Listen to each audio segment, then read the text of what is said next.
예수님은 산상설교에서 비판하지 말라고 말씀하셨습니다. 비판하지 말라, 어쩌면 참 쉬울 수도 있고 어려울 수도 있는데요. 그런데 이 말씀을 지키지 않으므로 많은 교회 공동체가 많은 상처가 있는 것을 봅니다. 이 말씀을 잘 지키고 있는지요. 이 말씀을 잘 지키지 않고 있는 누구를 생각하면 것이 아니라 자기 자신을 생각하면서 말씀을 들었으면 합니다. 예수님의 제자들은 함께하는 사람들입니다. 믿는 사람들이 함께하는 공동체를 우리는 교회라 부릅니다. 교회 다니면서 어쩌면 인간관계가 교회가 세상보다 더 못하다는 느낌을 받으셨을지도 모르겠습니다. 그런 이야기를 들으면 참 안타깝기는 하지만 그런 말들을 자주 듣기도 합니다. 세상에서는 문제가 생기면 술 한잔 하면서 풀면 되는데 교회는 그렇지 못하는 말도 또 많이 듣게 됩니다. 그런데 진짜 교회가 세상보다 더 못하는 것일까요? 많은 부분은 오해일 겁니다. 교회에 대해서 좋은 마음을 가지고 있다가 실망스러운 모습을 보게 되면 기대한 것이 큰 만큼 실망도 더 커서 그렇게 생각하는 경향이 많이 있는 것 같습니다. 교회에서의 인간관계가 더 못한 것 같기도 하고 더 어려운 것 같기도 하고, 그리고 또한 아마 그 부분도 있지만 더 큰 것은 10m 미인이기 때문에 그럴 것입니다. 조금 떨어져서 보면 예뻐 보이는데 가까이서 보면 사실은 많이 예쁜 사람도 그렇게 예쁘진 않지요. 저처럼 잘생긴 사람도 가까이서 보면 조금 이렇게 이렇게 말도 안 나오네요. 그런 것이 있거든요.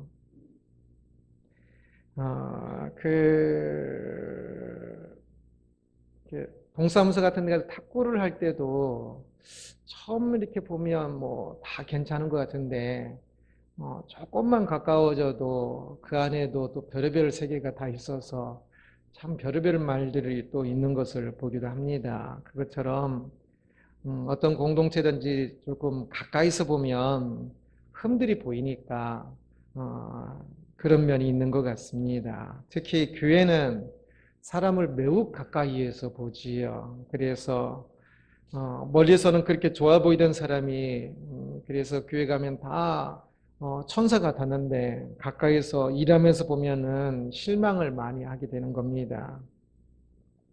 그리고 그러한 실망을 더 나아가 실족까지 하게 되기도 하지요. 그래서 많은 사람들이 다시금 멀어지려고 하는 경향들이 있습니다.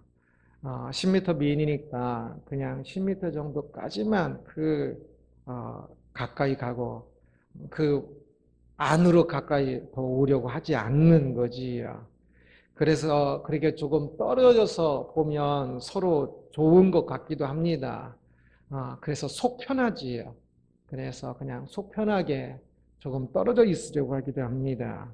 그러나 우리는 속 편한 것이 아니라 말씀이 무엇을 말하는 것을 보아야 하는데, 오늘 본문을 보면 1절에 비판을 받지 아니하려거든 비판하지 말라라고 말씀합니다. 비판받으면서 좀 속상하기도 하면서 떨어지려고 하는데 떨어지는 것이 아니라 멀어지는 것이 아니라 비판하지 말라고 말씀하고 있는 것을 볼 수 있습니다. 이 본문과 다른 것들을 통해 함께 살펴볼 때 우리는 비판하는 것보다 더 나쁜 것이 있는데 그것은 비판할 거리도 없는 경우라고 말할 수 있습니다.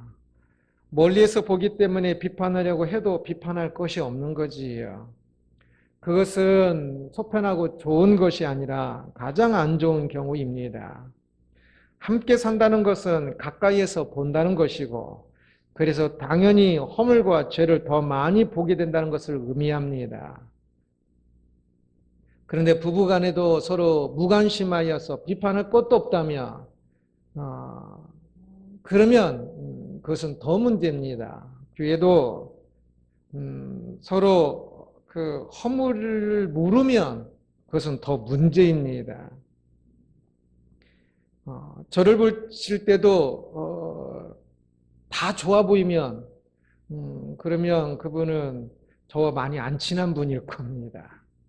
물론 저희 집사람은 저를 다 좋아 보인다고 하긴 하는데 나중에 확인해 보시고요.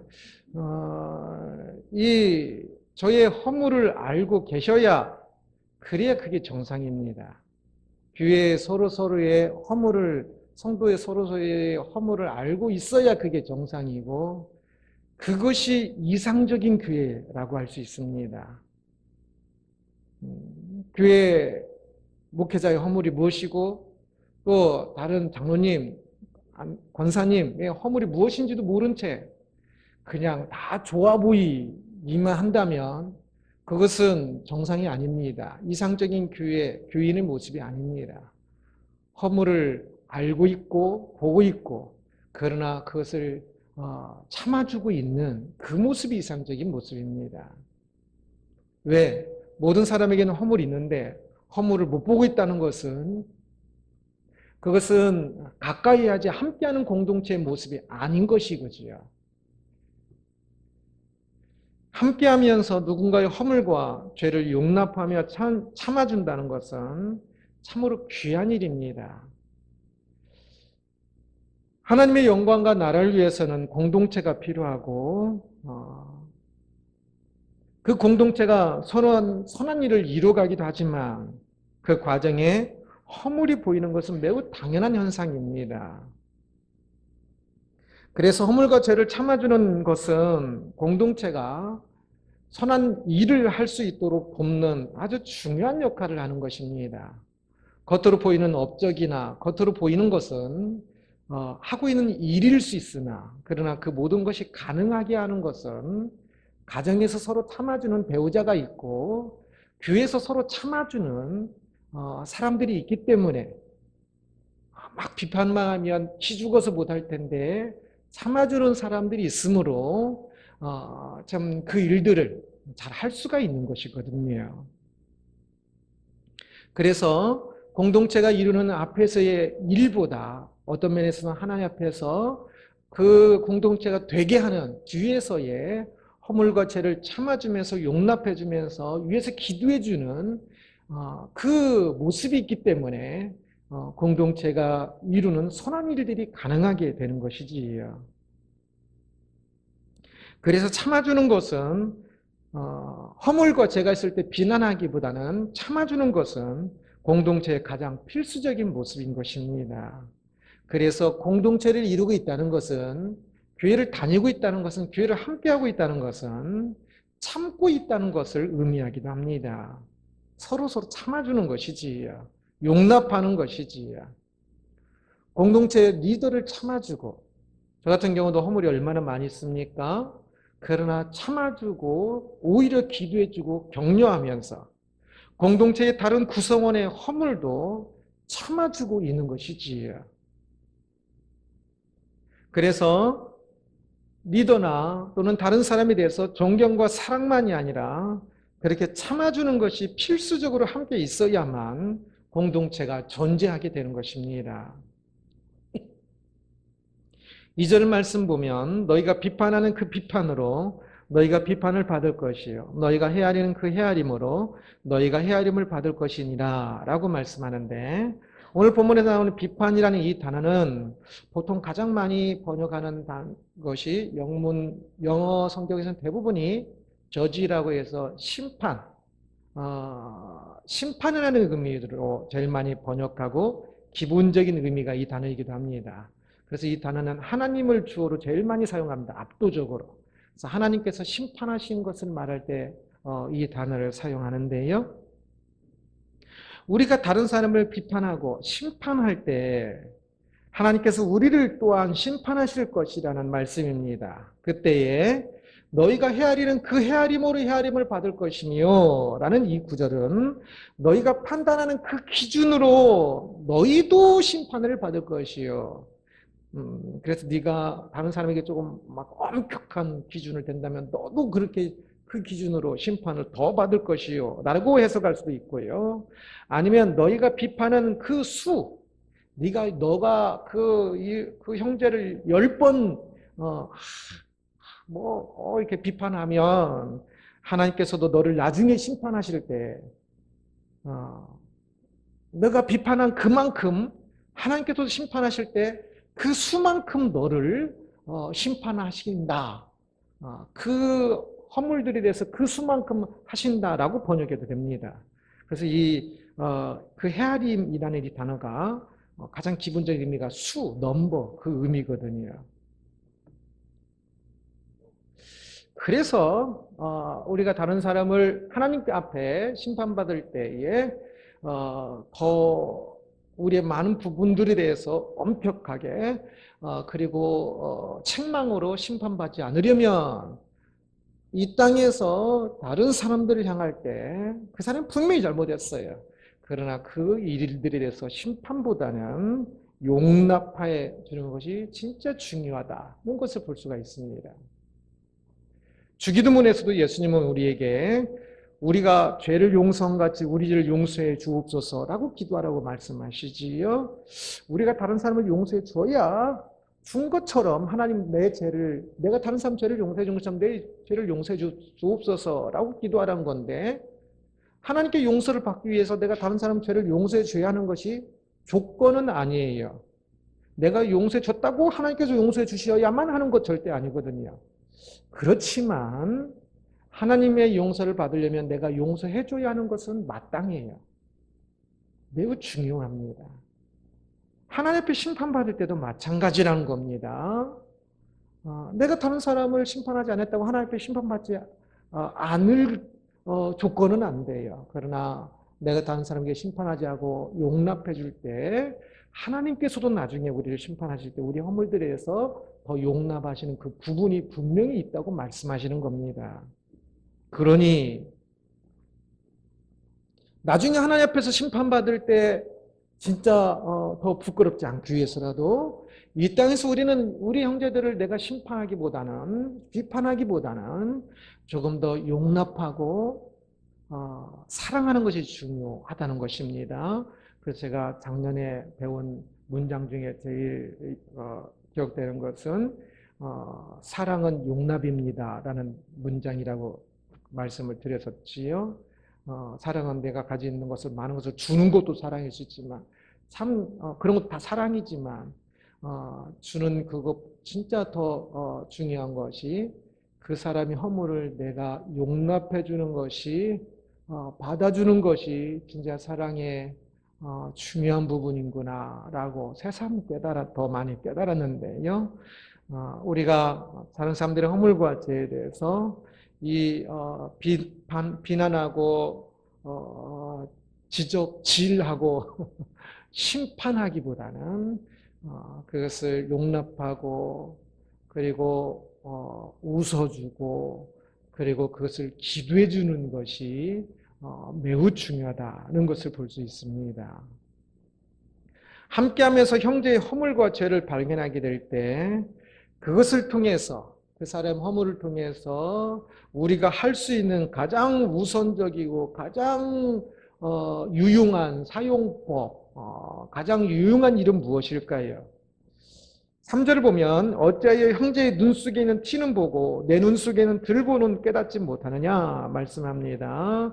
형제의 눈 속에 있는 티와 자신의 눈 속에 있는 들보가 대조되고 있는데 여기서 티는 밀이나 또는 그 껍질이나 그 껍질의 이렇게 작은 그 부분을 이야기하거나 또는 나무일 때는 나무에 가시 박힐 때 작은 그 가시 같은 조각 있지요.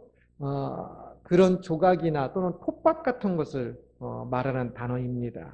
그리고 들보는 건축할 때 기둥이나 또는 창문할 때 세우는 그 틀들 또는 그 불을 때울 때 통나무 로 긴 것을 이렇게 태우는 그 통나무들을 이야기해서 그래서 들보는 좀 길다란 통나무를 의미하는 겁니다.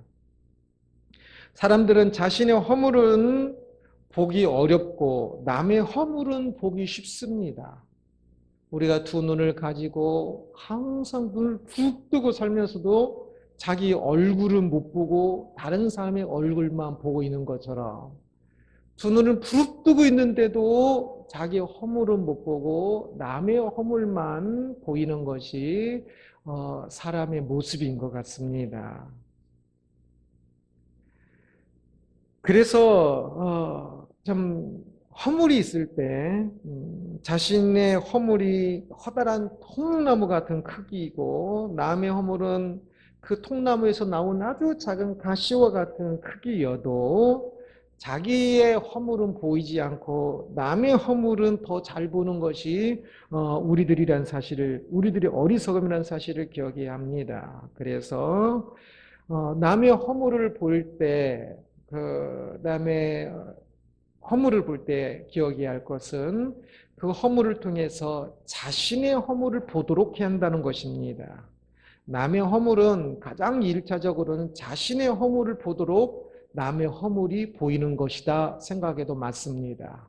그래서 남의 허물은, 남의 죄는 타산지석으로 삼아야 합니다. 거울로 삼아야 합니다. 그래서 남의 허물을 보면 왜 저럴까가 아니라 저런 저 사람도 저런 죄가 있는 것을 보니 나도 저런 죄가 있을 수 있겠구나.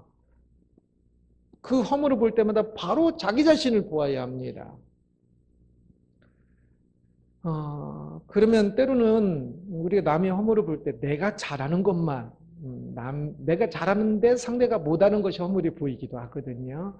그때는 저 사람 잘못하는 거 봤을 때 나는 그래도 이거 잘해가 아니라 나는 또 못하는 것이 무엇일까? 남의 허물을 볼 때마다 항상 자기를 보아야 하는 겁니다. 그래서 저 사람은 저렇게 괜찮은 사람이 저렇게 허물과 죄를 하면서 저렇게 모르고 있는데 나도 내가 죄를 저지르면서 허물이 있으면서 내가 모르고 있는 것이 또 있겠구나.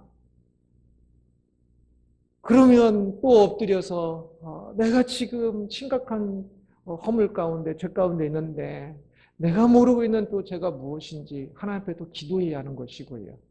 그래서 남의 허물을 보는 순간 그때마다 항상 내 허물을 보는 것처럼 깜짝깜짝 놀라면서 자기 자신의 모습을 보도록 해야 하는 것입니다. 그래서 저는 이 구절이 조금 이상했던 게 아니 남의 눈에 있는 티와 내 눈에 있는 들보 그러면 내 눈에 내 죄는 항상 들보 같고 상대편은 그렇게 작은 티만 상대편에 죄가 있는가 라고 그런 건가 라고 생각을 하게 했었는데요. 그러나 그것은 아니죠. 항상 어떻게 남은 죄가 작고 나만 크겠습니까? 그런데 보이는 것이 그런 거지 거꾸로라는 것이지요. 사람이 나의 죄는 큰데도 실제로는 티스처럼 작게 보이고 남의 것은 더 크게 보인다는 것입니다. 그리고 또 한 가지면은 이 나의 것은 내가 더 고칠 수 있는 것이라는 겁니다. 그리고 나에게 책임이 있는 것은 내 눈 속에 있는 들보이고요. 들보 큰 눈에 통나무가 들어갈 수도 없지요. 과장범이긴 하지만요. 내 안에 그렇게 큰 죄가 있을 수도 있고 또 그리고 그것이 내가 할 수 있는 나의 목이라는 것입니다. 남의 눈에 있는 것은 나의 목으로 생각하면 진짜 작아요. 그러나 나에게 있는 것은 내가 고쳐야 하는 큰 목이에요. 큰 통나무만큼이나 큰 목이에요. 그래서 항상 허물을 볼 때는 내 허물을 봐야 하는 것입니다. 남의 허물을 통해서 내 허물을. 그러면 공동체로 산다는 것이 남의 허물을 볼 때마다 처음에는 그것이 남의 비판거리를 삼으면 그게 다 불편이에요. 저 사람 왜 저래서 내가 더 일을 해야 하고 저 사람은 왜 저래서 내가 이렇게 불편하고 저 사람은 저래서 왜 그러고 그러면 이 상처만 되는데 저 사람의 죄를 통해서 내 죄를 보고 저 사람 죄를 통해서 또 내 죄를 보고 저 사람을 통해서 또 내 죄를 보면 그것을 통해서 그 내 죄를 조금 더 깨닫고 씻기고 하면서 더 성숙해 가게 될 것입니다. 그러면 공동체는 진짜 좋은 공동체가 될 것입니다. 진짜 더 함께 하고 싶은 공동체가 될 것입니다. 그러면 다른 사람의 허물과 죄에 대해서 내 죄를 먼저 봐야 하는데, 그러나 그러면 그 사람을 고쳐줄 수 있는, 진짜 그 사람이 잘못하고 있어서 고쳐주고 싶은데 그러면 그 사람을 고쳐줄 수 있는 부분은 없는 것일까 생각해 볼 수 있습니다. 아닙니다. 그 사람의 죄도 고쳐줄 수 있는 부분은 있습니다. 우리는 서로를 세워주는 역할을 해야 하기 때문에 비판하지 말라는 것은 아예 판단하지 말라는 뜻도 아니고, 그리고 그 사람의 허물을 고쳐주지 말라는 뜻도 아닙니다. 그러나 여기서 다시 한 번 더 기억해야 할 것은 다른 사람의 허물과 죄를 볼 때 고쳐야 할 1차적인 대상은 자기 자신이라는 것을 꼭 기억을 해야 합니다. 그리고 2차적으로 남의 허물을 고쳐줄 수 있는 부분도 있습니다. 그래서 5절을 보면 외식하는 자여 먼저 내 눈 속에서 들보를 빼어라. 먼저라고 이야기합니다. 먼저 내 눈 속에서 들보를 빼어라. 자기 자신의 허물을 먼저 보아야 합니다. 그 후에야 밝히 보고 형제의 눈 속에서 티를 빼리라 라고 말씀합니다. 형제의 눈 속에 있는 티를 빼줄 수 있는 여지가 있다는 것을 볼 수가 있지요. 그러나 이때에 공동체가 파괴되는 형식의 눈의 티를 빼주는 것이 되지 않도록 주의해야 할 것이 있습니다. 상대방의 눈에 있는 티를 빼준다고 그냥 이 손톱으로 확, 바이러스도 많이 묻었는데 빼준다고 덤벼들다가는 상대의 눈도 상하게 되고 서로 싸움이 될 수 있을 것입니다. 그렇게 빼줄 때에 조건이 있는데 6절입니다. 거룩한 것을 개에게 주지 말며 너희 진주를 돼지 앞에 던지지 말라. 그들이 그것을 발로 밟고 돌이켜 너희를 찢어 상하게 할까 염려하라 라는 말씀입니다. 중요한 것은 상대가 내가 지적하는 내가 허물과 죄에 대해서 이런 부분을 고쳐줬으면 좋겠다 라고 말하는 그 부분에 대해서 상대가 그것을 알아들을 수 있어야 한다는 것입니다. 거룩한 것을 개에게 주지 말라라고 말씀합니다. 여기서 거룩한 것은 아마 성전에서 제사 드릴 때 화목제로 고기를 제사를 드리면 일정 부분을 또 가지고 가서 식구들과 함께 나눠 먹을 수 있게 되어 있는데, 그렇게 제사 드렸던 그 부분이어서 거룩한 것이라고 표현할 수도 있고요. 아니면 또 다른 어떤 그러한 거룩한 음식을 이야기할 수 있을 겁니다. 그 거룩한 것을 개에게 주지 말며, 개는 부정한 것으로 상징하여 이야기하는 겁니다. 집에서 이렇게 키우는 애완견 말고 옛날에는 이 개는 주로 들개를 더 의미할 텐데, 들개들은 늑대과지요. 밖에서 죽은 시체를 뜯어먹으면서 피를 주로 많이 만집니다. 그러다 보니까 부정한 것으로, 피는 생명인데 그 생명인 것을 그냥 이렇게 먹음으로 구약시대의 부정한 대상으로 이렇게 또 생각을 했던 것입니다. 그래서 그 거룩한 것을 부정한 개에게 주지 말며 라고 말씀하고 있는 겁니다. 개가 성전에 나온 그 화목제 그 고기를 먹었다고 해서 거룩해지는 것이 아니지요. 그 개는 거룩한 것과 피 그런 걸 구분할 줄 모릅니다. 그래서 부정한 개에게 그 화목제를 줄 사람도 없겠지만 이것도 과장법입니다. 그것을 가지고 줄 사람은 절대 없습니다. 그러나 그 거룩한 것을 만약에 준다면 그 준 사람이 이상한 것이지요. 누군가의 눈에 티가 있어 그것을 빼주고자 하는데 상대가 그것의 가치를 모른다면 티를 빼주지 말아야 합니다. 아니면 티를 빼려다가 서로 눈 찌르고 서로 상하기만 할 겁니다.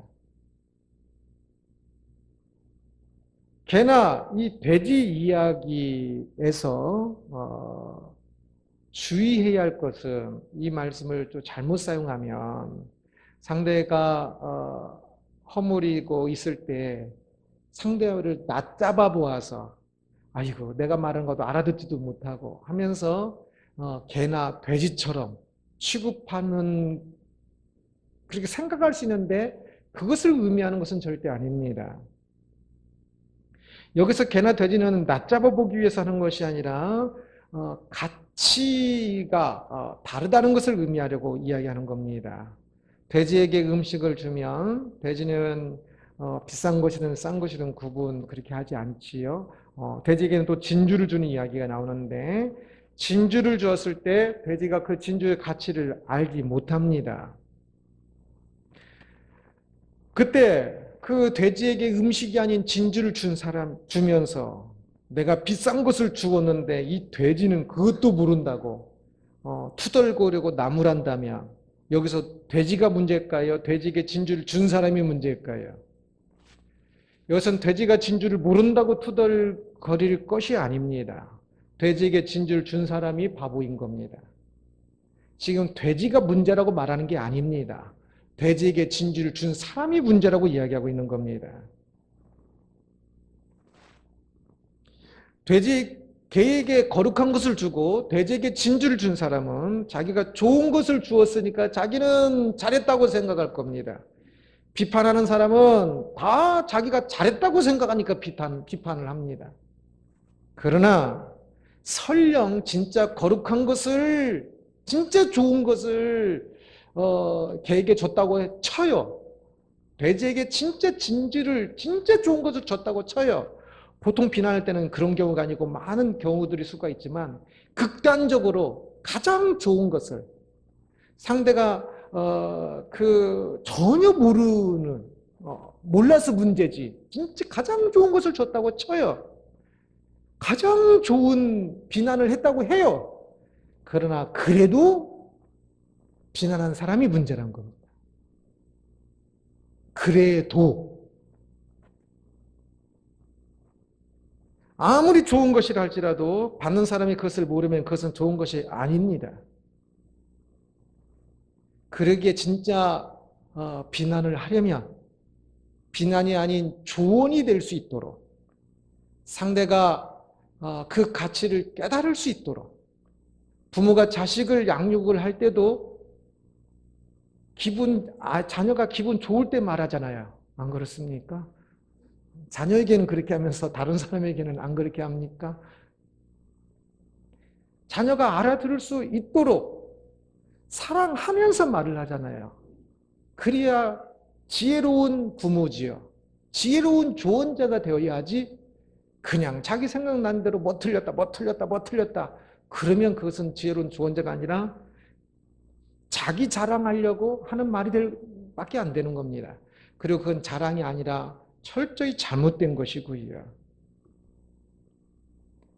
그러기에 허물에 대해서 비판하면서 자신이 옳다고 투덜거릴 것이 아니라 나는 진주 줬어. 나는 거룩한 것을 줬어. 라고 투덜거릴 것이 아니라 가치를 모르는 사람에게 준 것이 상대가 그것을 받아들일 아직 준비가 안 됐는데 그렇게 하는 것이 틀렸다는 것을 알아야 합니다. 그러기에 다른 사람의 허물을 고쳐주는 것은 매우 필요하지만 그러나 매우 제한적이어서 진짜 지혜가 필요하고 시간이 필요하고 이 사랑도 안 해주고 조언하면 그건 조언이 아닙니다. 항상 조언하기 위해서는 사랑을 많이 하고 나서 조언을 하나 더 붙여야 합니다. 사랑이 9개에 조언 하나 해야 조언이 들어먹히지. 조언 9개에다가 사랑 하나 하면 절대 안 들어먹힙니다.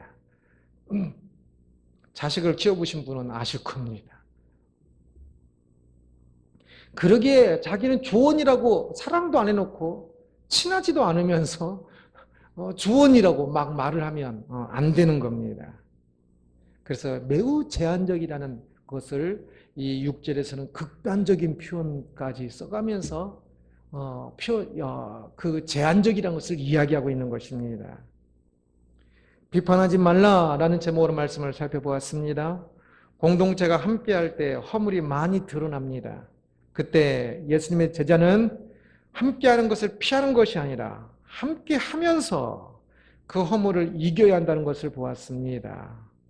허물을 피하는 것은 가장 나쁜 것이요, 허물에 대해서 비난하는 것은 그 다음 나쁜 것입니다. 그래서 때로는 조금 누군가 비난을 잘하는 사람이 있습니까? 그러면 그것이 그 사람의 또 허물이에요. 그러니까 때로는 비난하지 않는 것도 중요하지만 비난하는 것을 조금 받아줄 수 있는, 그냥 웃어줄 수 있는 것도 진짜 필요한 것 같아요. 저 사람은 오늘 말씀 듣고 나서 비난하지 말라 했는데 저 집사님은, 저 권사님은 또 비난한다 그러지 말고 그것까지도 조금 웃어줄 수 있는 사람. 말씀 듣는다고 바로 누가 고치나요? 또 한참 걸리지. 요즘은 허물에 대해서 비난도 하지 않고 아예 피해버리는 경향이 있어요. 그냥 멀어지는 거지요. 그러나 우리는 허물을 피하는 것이 아니라 비난하지 않는 길을 찾아야 하는 겁니다. 그래서 비난하지 않고 자기 자신의 허물을 깨닫는 것이 우선적인 것인 거고, 그 상대방에 대해서는 또한 지혜로운 조언자가 되는 것이 중요하다라고 주님이 말씀하시는 것입니다. 허물을 발견할 때 그래서 우리는 비판을 넘어야 합니다. 화살을 자신에게 향할 때 우리 자신의 많은 성장을 이룰 것입니다. 그래서 공동체가 중요합니다. 우리 눈에 있는 들보를 뺄 수 있을 것입니다. 내가 해야 하는 목, 그리고 참 내 안에 있는 그 작은 것이라도요, 그것을 빼내는 그것이 들보를 빼내는 것만큼 중요해요. 우리 안에 작은 하나하나의 죄를, 허물을 깨닫고 그것을 이겨가는 것이 얼마나 중요한지 모릅니다. 그래서 공동체에서 부득껴야 하는 겁니다. 그리고 다른 사람에게도 지혜로운 조언자가 될 수 있을 것입니다. 우리는 함께 하나님 나라를 이루어가고 있습니다. 허물 많은 우리의 모습을 서로 비난함으로 공동체를 파괴하는 것이 아니라, 서로 비난함으로 서로 헐뜯고 서로 상처를 주는 것이 아니라, 상대의 허물이 있을 때마다 나 자신을 보면서 타산지석으로 삼아서 자신의 성숙을 이루고, 그래서 다른 사람들의 허물을 볼 때마다 힘든 것이 아니라 자기 자신의 죄를 또 깨닫는 것이니까 매우 유익하고 감사한 것이 됩니다. 그리고 그래서 자신의 성숙을 이루고 또 지혜로운 조언자가 되어서 그 상대방에게도 더디지만, 상대방의 허물을 고쳐주는 건 덤비면 안 됩니다. 시간을 두고 더디게 가야 합니다. 사랑하면서 진짜 지혜로운 조언자가 되어야 합니다. 그래서 더디어요. 그러나 더디지만 나 때문에 누군가가 조금 더 성숙하고 믿음이 자랄 수 있다면 그것 또한 얼마나 행복한 일이겠습니까? 그렇게 해주는 그 사람의 그 모습을 보면 하나님께서 참으로 네가 나의 마음을 가지고 내 손과 발이 되어서 내 사랑하는 저 연약한 사람의 믿음을 자라갈 수 있도록, 믿음이 생기고 믿음이 자라갈 수 있도록 그렇게 참고 그렇게 지혜로 조언자가 되게 하여 그렇게 하고 있는 네 모습을 보니 내가 진짜 기쁘다라고 하나님께서 말씀하실 것입니다. 우리가 그렇게 하나님의 마음과 하나님의 손과 발이 되어서 우리 이웃에, 우리 함께하는 성도님의 지혜를 향한 지혜로운 조언자가 된다면 얼마나 또 행복한 일이겠습니까? 참으로 우리에게 허물이 있습니다. 그러나 그 허물은 어찌 보면 굉장히 힘든 것이 되고 굉장히 안 좋은 것인 것 같지만, 그러나 허물이 있는 것이 이상적인 모습이라 그랬습니다. 허물을 보이는 것이. 그리고 그 허물이 보임으로 우리는 우리의 죄들을 더욱더 이겨갈 수가 있는 겁니다.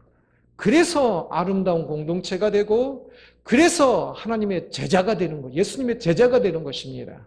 참 우리 안에 있는 이 허물들이 비판으로 얼룩진 상처 입은 우리가 아니라 이 허물들 때문에 더 우리 안에 있는 죄를 더 씻고 이기고 하나님께서 말씀하시는 그 공동체를 이루어가는 우리가 되기를 주님의 이름으로 축원합니다. 기도하겠습니다.